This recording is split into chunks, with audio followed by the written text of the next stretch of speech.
अस्सलाम वालेकुम। मेरा नाम है सिकंदर ख़ान और आज की इस वीडियो में हम देखेंगे कि होलसेल की क्या डिफरेंट टर्मिनोलॉजीज़ होती हैं, ब्रांड्स या होलसेलर्स क्या डिफरेंट जार्गन्स हैं या टर्मिनोलॉजीज़ हैं जिनको यूज़ करते हैं और आपको वो टर्मिनोलॉजीज़ पता होनी चाहिए, मालूम होनी चाहिए ताकि आप जब उनसे बात करें तो आप एटलीस्ट उनके सेम लेवल पे बात कर रहे हों और उन्हें ये ना लगे कि आप बिल्कुल ही नए हैं और आपको कुछ नहीं आता। ये टर्मिनोलॉजीज़ आप going forward day to day basis पे यूज़ करेंगे और इन टर्मिनोलॉजीज़ में ये डिफरेंट जो टर्म्स हैं ये डिफरेंट सप्लायर्स, डिस्ट्रीब्यूटर्स, ब्रांड्स आपसे कम्युनिकेट भी कर रहे होंगे, तो इट्स वेरी इंपॉर्टेंट कि आपको इन टर्मिनोलॉजीज़ का आइडिया होना चाहिए। सबसे पहले हम एक चीज़ डिस्कस करते हैं जो बहुत ही बेसिक है, दैट इज़ कॉल्ड एसकेयू या स्टॉक कीपिंग यूनिट। ये बेसिकली एक आइटम कोड होता है जो सप्लायर ने या ब्रांड ने असाइन किया होता है अपनी प्रोडक्ट्स को। फॉर एग्जांपल एक ब्रांड कैरी करता है 100 टाइप्स ऑफ डिफरेंट प्रोडक्ट्स। उन 100 टाइप्स को ब्रांड याद नहीं रखेगा उनका कोड या उनको पहचान नहीं पाएगा अगर उनके उस ब्रांड के पास एक यूनिक कोड नहीं होगा to identify them. Let's say ये ब्रांड टी शर्ट्स बेचता है और गारमेंट्स में काम करता है, तो फॉर एग्जांपल इसके पास 20 आइटम्स टी शर्ट्स के हैं, तो प्रॉब्ली ये एसकेयू ऐसे बना सकता है कि ये TSH डैश और फिर आगे कोई भी इसको कोडिंग दे सकता है। तो ये इसका एसकेयू होगा, ये एसकेयू कोड यूनिक होगा फॉर दिस पर्टिकुलर सप्लायर। इसका ये मतलब नहीं है कि ये एसकेयू कोड बन गया है जो अक्रॉस द वर्ल्ड सेम रहेगा फॉर दिस पर्टिकुलर प्रोडक्ट। ऐसा नहीं होता, ये इंटरनल कोड होता है। तो फॉर एग्जांपल आप जब अमेज़न पे एक प्रोडक्ट ऐड करते हैं, even if you are just doing me too, वहाँ पे भी आपको ऑप्शन मिलता है कि आप अमेज़न खुद ही बना दे एसकेयू या आप खुद बनाएंगे अपना एसकेयू इस पर्टिकुलर लिस्टिंग के लिए, इस पर्टिकुलर आइटम के लिए। तो वो आप उस ऑप्शन को एक्सप्लोर करें और आप चाहें तो आप अपना एसकेयू भी बना सकते हैं और अगर चाहे तो अमेज़न रिकमेंडेड एसकेयू भी रख सकते हैं। अम, इसके बाद प्रीपे आप जब भी कांटेक्ट करेंगे ब्रांड्स को या उनके साथ फॉर्म फिल कर रहे होंगे तो ब्रांड आपको कहेगा कि अच्छा मुझे ये बताएं कि आप प्रीपे टर्म्स पे काम करेंगे या नेट 30 40 60 15। प्रीपे टर्म्स क्या होती हैं? प्रीपे टर्म्स ये होती हैं कि जब तक आप पैसे नहीं दे देते उस इन्वेंट्री की या उस स्टॉक की पेमेंट नहीं कर देते, तब तक आपको डिलीवरी नहीं होगी गुड्स की। आपका नया बिज़नेस है, आपने अभी बिज़नेस स्टार्ट किया है, आपको कोई मार्केट में नहीं जानता है, तो ये सिर्फ़ यूएस या यूके में नहीं, सिर्फ़ होलसेल के बिज़नेस में नहीं है, आई थिंक ये हर बिज़नेस में फ़ॉलो होती है ये प्रैक्टिस कि जब आपको लोग नहीं जानते, तो आपको कोई क्रेडिट टर्म नहीं देता है।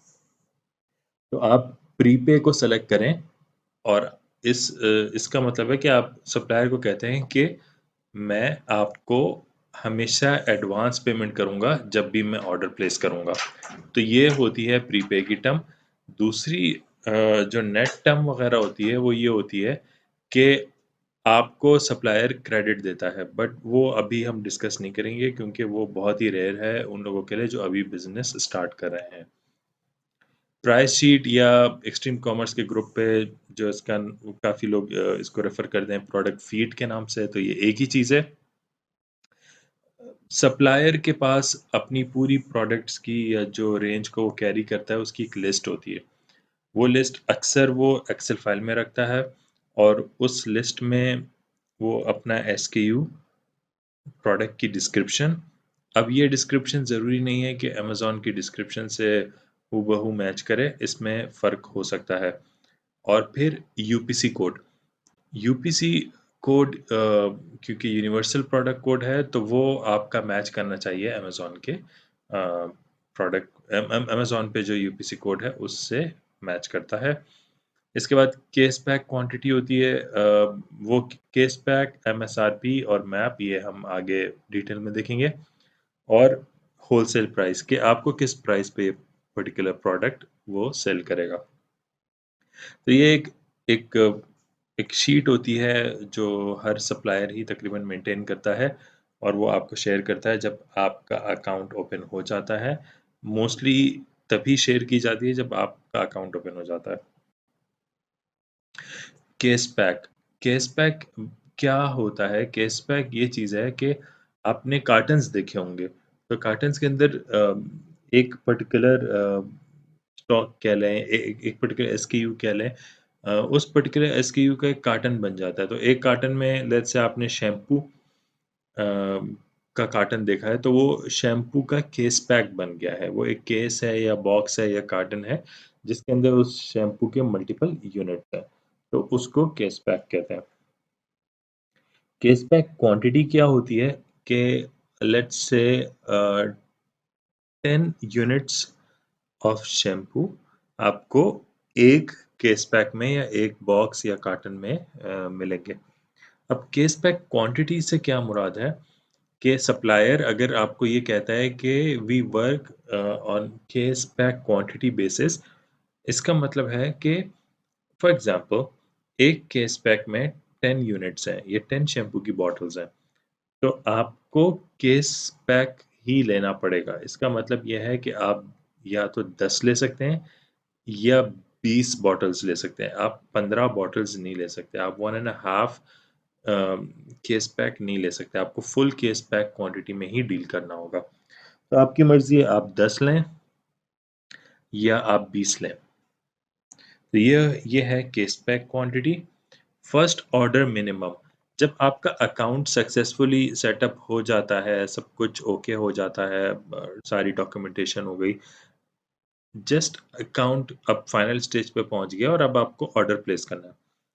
कुछ ब्रांड्स ने अपनी बैरियर ऑफ एंट्री रखी हुई है क्योंकि उनको चाहिए कि वो सीरियस बिजनेस के साथ काम करें, उन लोगों के साथ काम ना करें जो $100-200 का ऑर्डर आज प्लेस कर रहे हैं और मे बी 2-3 महीने तक गायब हो जाए। तो उनको चाहिए कि वो रेगुलर बेसिस पे सीरियस लोगों के साथ काम करें। तो इस तरह के ब्रांड्स ने मिनिमम ऑर्डर अमाउंट सेट कर दिया है। उस मिनिमम ऑर्डर अमाउंट का मतलब क्या है कि अगर आपको उनके साथ अकाउंट ओपन करना है, आपको अकाउंट ओपनिंग के लिए एक रिक्वायरमेंट दे दी जाती है कि आप लेट्स से $1000, $5000, $7000 का ऑर्डर प्लेस करें। मुझे लास्ट वीक एक ब्रांड ने कहा है कि सब कुछ ओके है, अगर आपको अकाउंट ओपन करना है तो $7500 का आपको फर्स्ट ऑर्डर मिनिमम पे करना होगा। अ, अ, पे नहीं करना होगा, आई मीन आपको फर्स्ट ऑर्डर प्लेस करना होगा $7500 का मिनिमम। अब ये ज़रूरी नहीं है कि जब मैं नेक्स्ट ऑर्डर प्लेस करूँगा वो भी इसी अमाउंट का हो, वो किसी भी अमाउंट का हो सकता है, वो उनका जो मिनिमम ऑर्डर अमाउंट होगा वो उसका हो सकता है। अच्छा, अब मिनिमम ऑर्डर क्वांटिटी, एमओक्यू, आप सप्लायर से ये भी पूछेंगे कि आपका एमओक्यू क्या है। मिनिमम ऑर्डर क्वांटिटी ऐसे वर्क करता है कि सप्लायर्स ने ये सेट किया होता है कि अगर आप एक एसकेयू मंगवा रहे हैं, तो आप किसी भी एक एसकेयू का फॉर एग्जांपल 20 यूनिट से कम नहीं मंगवा सकते। आप 2 यूनिट्स नहीं मंगवा सकते। आपको मिनिमम 20 यूनिट्स मंगवाने हैं, या मिनिमम 2 केसेस मंगवाने हैं। जैसे कि हमने शैम्पू की एग्जांपल में डिस्कस किया, जिसमें 10 यूनिट्स थे एक केस में। तो ये है मिनिमम ऑर्डर क्वांटिटी। अब इस सिनेरियो में ये मैटर नहीं करता कि वो 1 यूनिट $50 का है या $1 का। आपको लेट्स से 20 यूनिट्स ऑर्डर करने ही करने हैं एक एसकेयू के।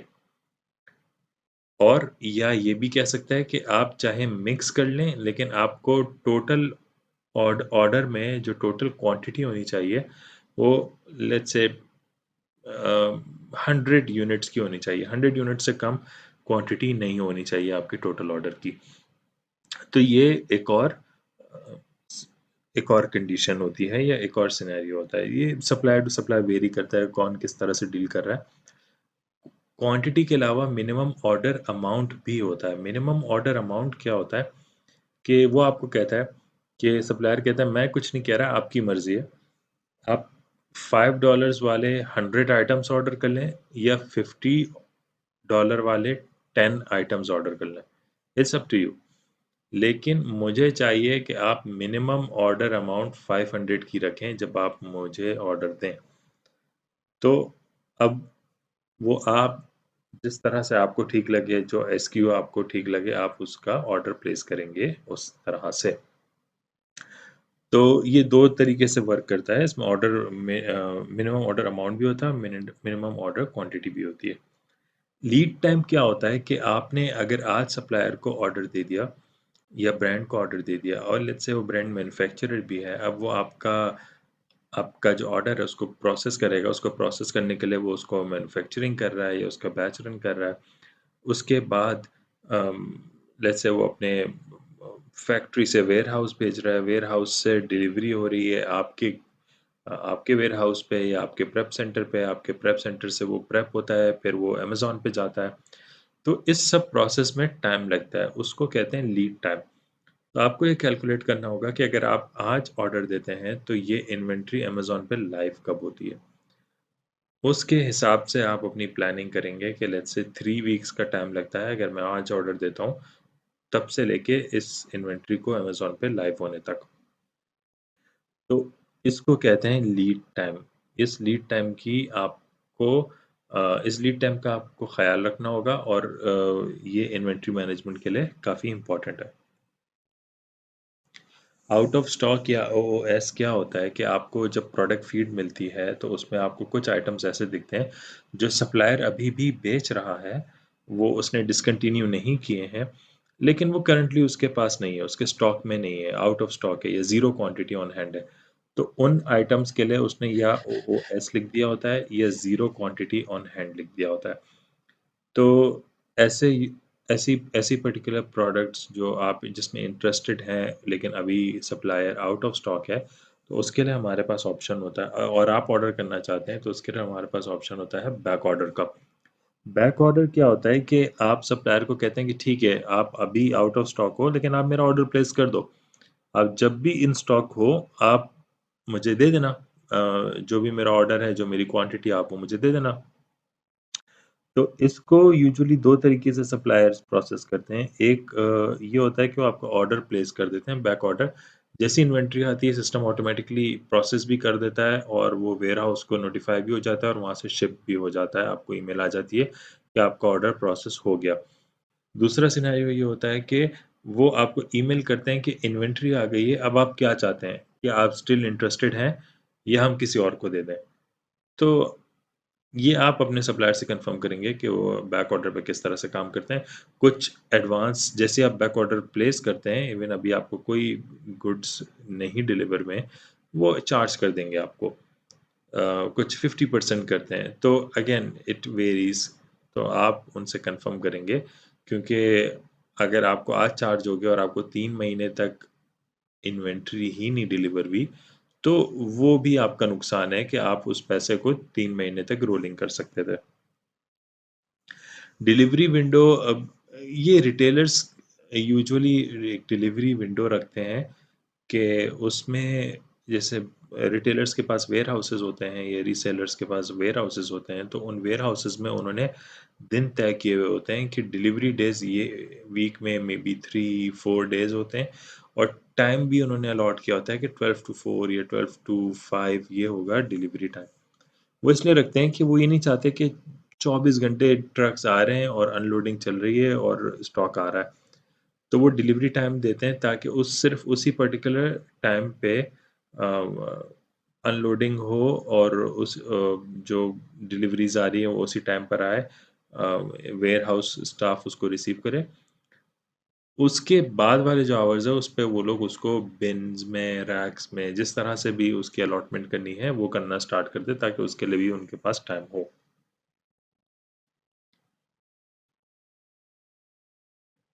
ओके, परचेज़ ऑर्डर पर बहुत सारे सप्लायर्स तो आपसे फ़ोन पे भी ऑर्डर ले लेते हैं, कुछ आपको कहते हैं कि नहीं आप ईमेल कर दो, जस्ट ऑर्डर ईमेल कर दो। कुछ कहते हैं कि नहीं, नहीं आप परचेज़ ऑर्डर दो मुझे। तो आप परेशान मत हो कि परचेज़ ऑर्डर क्या चीज़ है। परचेज़ ऑर्डर आपका एक इंटरनल डॉक्यूमेंट होता है, जैसे सप्लायर आपको इनवॉइस देता है, तो वो सप्लायर का इंटरनल डॉक्यूमेंट होता है, जिसमें वो आपको कन्फर्म करता है कि मैंने आपसे ये इस पर्टिकुलर प्रोडक्ट के अगेंस्ट ये अमाउंट आपसे चार्ज की है। तो आपके पास भी एक प्रूफ आ जाता है कि मैंने जो पैसे दिए हैं वो किस चीज़ के लिए दिए हैं। इसी तरह से पीओ क्या होता है कि वो आपका इंटरनल डॉक्यूमेंट होता है, जो सप्लायर आपको कहता है कि आप मुझे पीओ दे दो। उसका मकसद ये होता है कि आप उसको एक रिटन कन्फर्मेशन दे दो, एक ऑफ़िशियल कन्फर्मेशन दे दो कि हाँ जी, हम आपके ये एसक्यूज़ को इस क्वांटिटी में ऑर्डर करना चाहते हैं। और इस पीओ पे जो भी नंबर होगा वो आप असाइन करेंगे और आप चाहें तो उसकी सीक्वेंसिंग फिर मेंटेन भी रख सकते हैं। एमएसआरपी या मैन्युफैक्चरर्स सजेस्टेड रिटेल प्राइस या आरआरपी क्या होता है कि मैन्युफैक्चरर जैसे होलसेल आपके पास प्रोडक्ट फीड आ गई और उसने आपको दिखा दिया कि जी $10 है आपकी होलसेल प्राइस। अब आगे किसी कॉलम पे लिखा होगा एमएसआरपी, तो मैन्युफैक्चरर या होलसेलर आपको रेकमेंड भी करता है और सजेस्ट भी करता है कि आप इसको $20 में सेल करें। तो एमएसआरपी में वो आपको सजेस्ट करते हैं कि अच्छा चलें आप इसको ये हमारे लिहाज से इसकी रिटेल वैल्यू $20 है और आप इसको $20 में सेल करें। मिनिमम एडवर्टाइज प्राइस या मैप या जिसको मैप पॉलिसी यूजुअली रेफर किया जाता है वो ये होता है कि उसने कहा कि होलसेल प्राइस में आपको दूंगा $10, सजेस्टेड प्राइस मेरी है $20, लेकिन मैं आपको कतई अलाउ नहीं करूंगा कि आप उसको $18 से कम में बेचें। तो वो मैप है कि आपका जो लोवेस्ट पॉइंट है वो $18 है, आप उससे बिलो नहीं जा सकते। आपको अगर $18 से कम पे आप बेचने गए तो नेक्स्ट आप मैप पॉलिसी की वायलेशन करेंगे। Next time for sure brand आपके साथ काम नहीं करेगा, वो आपको मना कर देगा और हो सकता है कि एग्जिस्टिंग लिस्टिंग पे भी वो अमेज़न को कंप्लेन कर सकता है या आपके खिलाफ कुछ इंक्वायरी या कुछ एक्शन रेज कर सकता है। तो ये डिफरेंट टर्मिनोलॉजीज थी जो जब आप इंशाल्लाह अपना होलसेल का काम स्टार्ट करेंगे तो आपको ब्रांड्स या सप्लायर्स की तरफ से ये डिफरेंट जार्गन्स सुनने को मिलेंगे। तो आई थिंक इट्स गुड कि अब आपको आइडिया हो गया होगा कि डिफरेंट चीज़ें क्या हैं और इनका क्या मतलब होता है। तो अगर आपको स्टिल कोई क्वेश्चन हो, कोई क्वेरी हो तो आप प्लीज़ एक्सट्रीम कॉमर्स के ग्रुप पे पोस्ट करें and we'll be happy to help you. Thank you so much. मिलते हैं इंशाल्लाह नेक्स्ट वीडियो में। अल्लाह हाफ़िज़।